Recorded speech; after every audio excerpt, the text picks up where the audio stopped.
अस्सलामुअलैकुम दोस्तों, मैं तुहाडा वीर नियाज़ अहमद। तुसां वेख रहे हो मेरा यूट्यूब चैनल नियाज़ अहमद 707।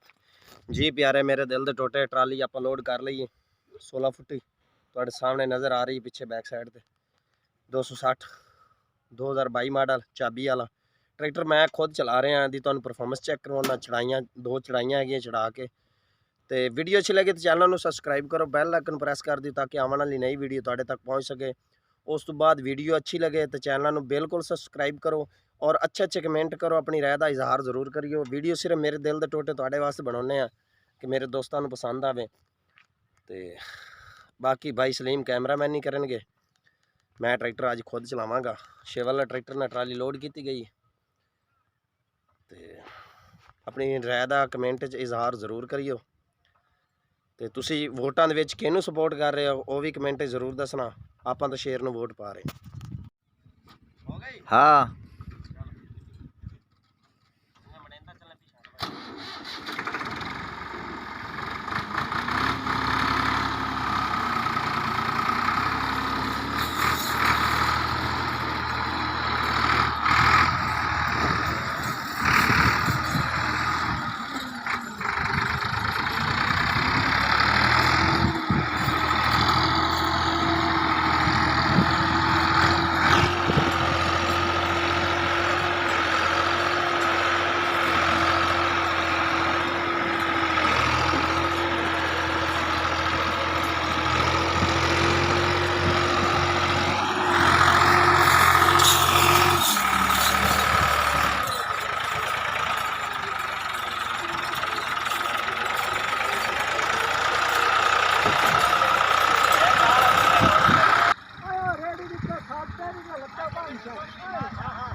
नहीं नहीं होने दो।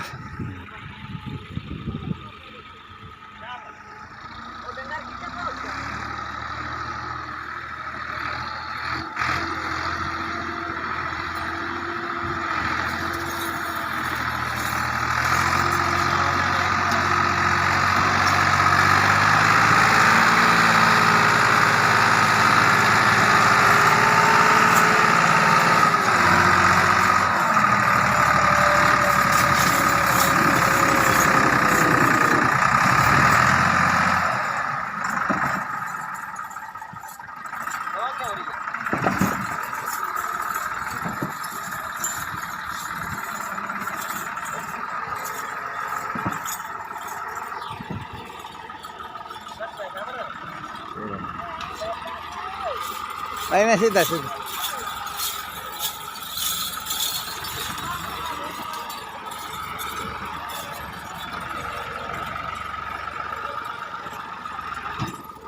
और लफा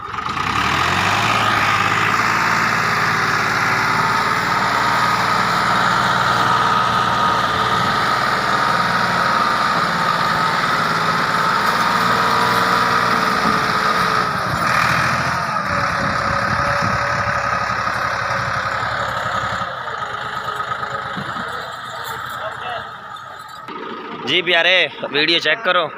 गड्डी टोचन इतने खोता वच्छी टोचन पा के ले जा रहा, लेकिन नहीं गया। हम रेडी तो लोड करन लगे।